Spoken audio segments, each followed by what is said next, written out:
Today's video is about Mythic Sophia, and she will be available with Mythic Tokens. You need to get yourself 42 Mythic Tokens to get yourself a gold Mythic Sophia. You'll also get 10 bennies on top. If you want to check out my calculator to work out how many Mythic Tokens you're going to have once the Conquest update comes out, please check the video in the top right hand corner now. But now on to Mythic Sophia's character review. Hello survivors, and welcome to another Walking Dead Road to Survival video. And in this video we're going to be taking a first look at Sophia, who is going to be getting a mythic character once the Conquest update goes live. Visually on the right hand side we can see she is pretty low key. I do like this. I did like this with Andrea, not over the top wearing like bunches of armor. I actually kind of liked her 6-star, the tough version, in terms of the visuals there. Looked pretty cool.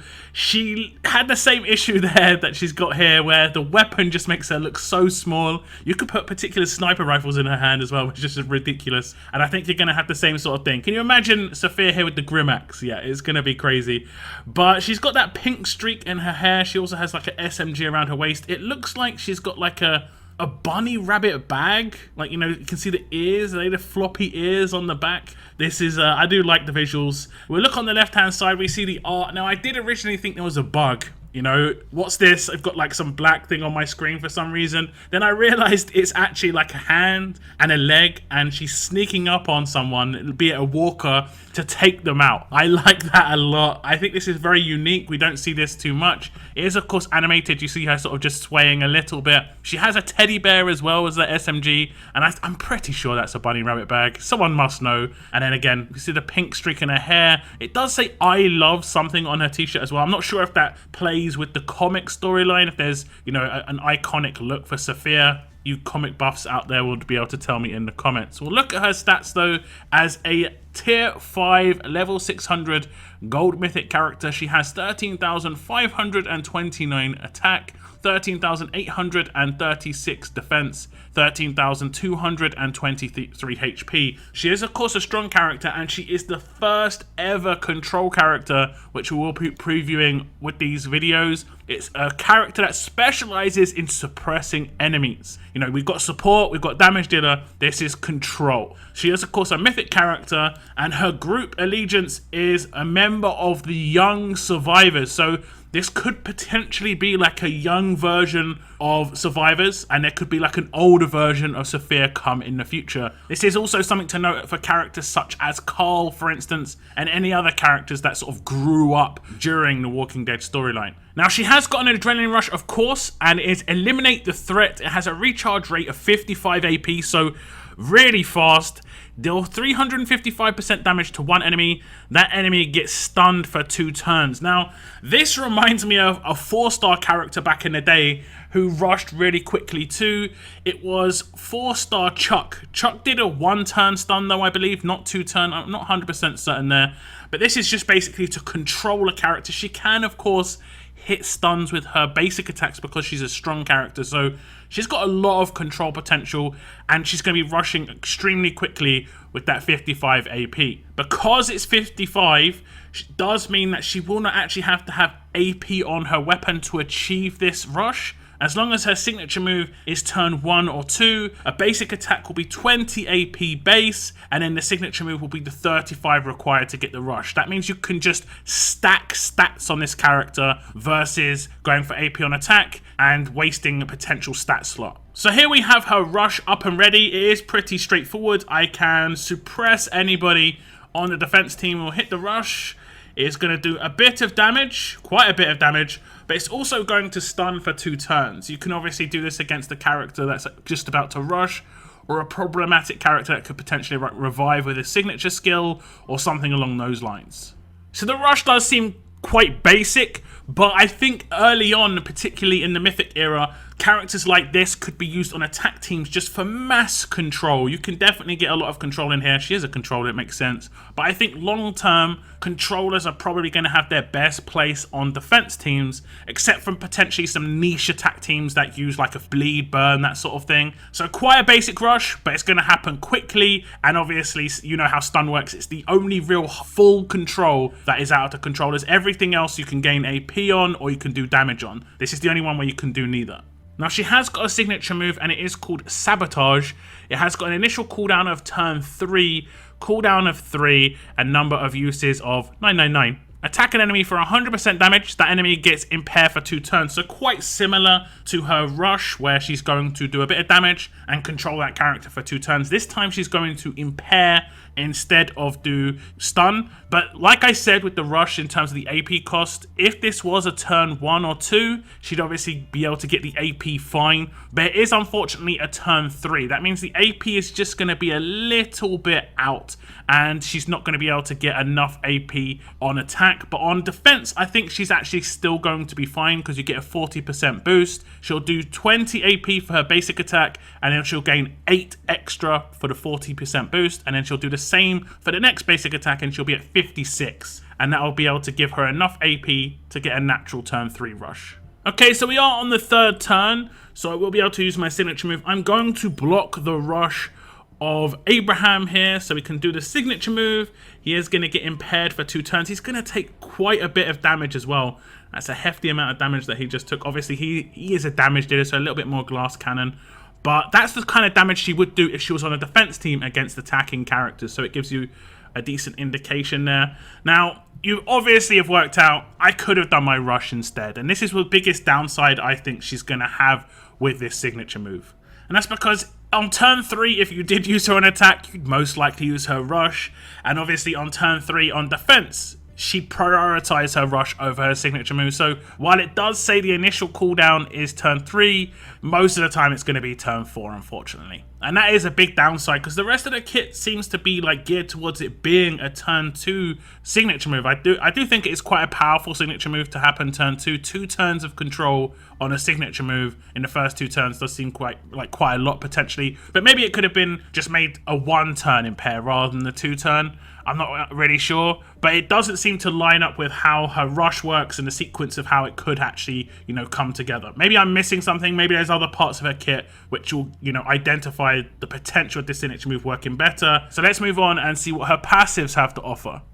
Those passives, of course, being called Mythic Abilities. Now, this is the first control character we've previewed, so it's the first time we're going to really see what a control character gets as the controlling passive, and it is going to be Precision. Enemy resistances are 20% lower against this character, and now those stuns and impairs suddenly seem a little bit more effective. If someone has a stun resist, they're going to be 20% less effective. It's probably 20% less of the actual number. So for instance, if they've got 80% resist, it will go down by 16%. I don't think it would go down by actual flat 20%. I'm unsure about this. Again, I'll get this 100% confirmed by someone from Scopely, and I'll try and leave that in my top comment, just whether it's 20% of the actual number or it's a flat 20%. The next passive is Turn the Advantage. When attacking while having a daze status, get 30% attack. So obviously she can potentially do quite a heavy bit of damage output. There are characters that are going to have daze on their signature moves, their rushes,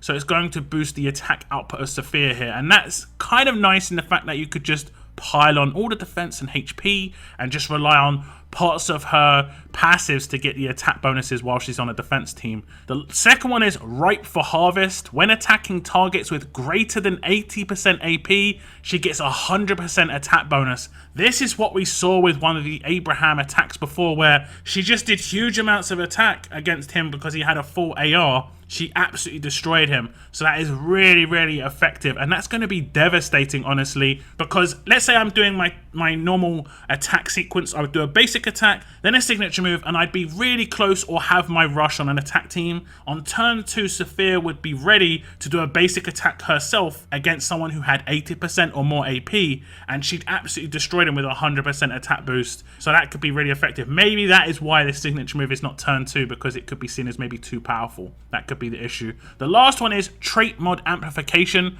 Trait mods are 30% more effective on this character. This is awesome. This does mean that she'd be able to reduce the amount of damage she's taken from certain traits or increase the amount of damage she does against certain traits. I like this a lot. So if we go in a fight, I have equipped her with Attack versus Tough. If I select a tough character, you can see she's getting the bonus to trait damage, but it's to signify she's getting it via her mod. If I long press her, you can see I've just equipped that as her combat mod in the bottom right hand corner. You'll see that the 57% has the up arrow, like we saw on Andrea, like we saw on Aaron, that they were getting on their weapon bonuses. She's getting it on that mod. That is actually really good. So if we do a basic attack, we should just do increased damage. She did 4.5k damage with a non-crit on a basic attack. Obviously, it may not be super powerful or potent on this character, but it could be. You could use it on a defense team, take reduced damage, or do increased damage as you so wish. But it is nice to see this potential as a new effect that's been added, kind of like we saw with Andrea, where we had the backline potential damage come in as well. So I'm a big fan of some of these additions within the passives. You know, the backline one, like I just said with Andrea, this one as well. I'm not really too sure how effective it will be with Sophia's kit.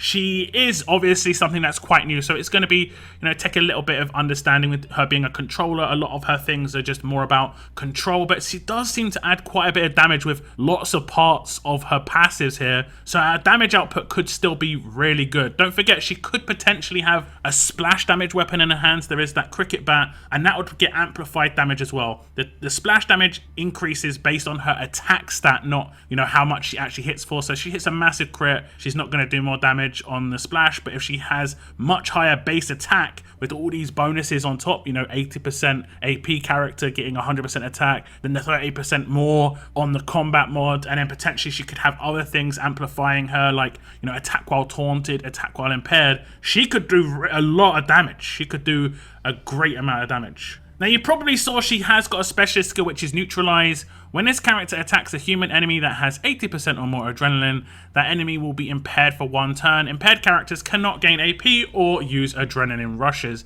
Now, on a defense team, she will generally focus someone who has 80% or more adrenaline. That's generally how it works. So on turn 2, she will just do a basic attack against the character that has it. So just to show you this in action, we are going to select Princess. She has got her rush. We will use the signature move, and you'll see, just look above the head of Sophia's icon that I'm going to move right now. If I just swipe left, you're going to see it say stunned, 15% attack, 100% attack because of the AP. It will impair, but it also neutralized as well. So it looks like the impair is going to take precedent on the signature move if both happen, obviously. So she has got that 2-turn impair, but she also got the stun as well, because the signature move obviously can take advantage of whatever weapon she's got in her hands. So big bonus is that. I actually generally like Neutralize quite a lot, because it's always effective. You know, rushes are the name of the game, and it's really frustrating to have a character just basic attack you and stop you from being able to do that massive rush the next turn. So it can be extremely frustrating when you're trying to take out a team as quickly as possible. Now, you probably noticed I had a weapon in her hands, and that's because she does not have an attached weapon.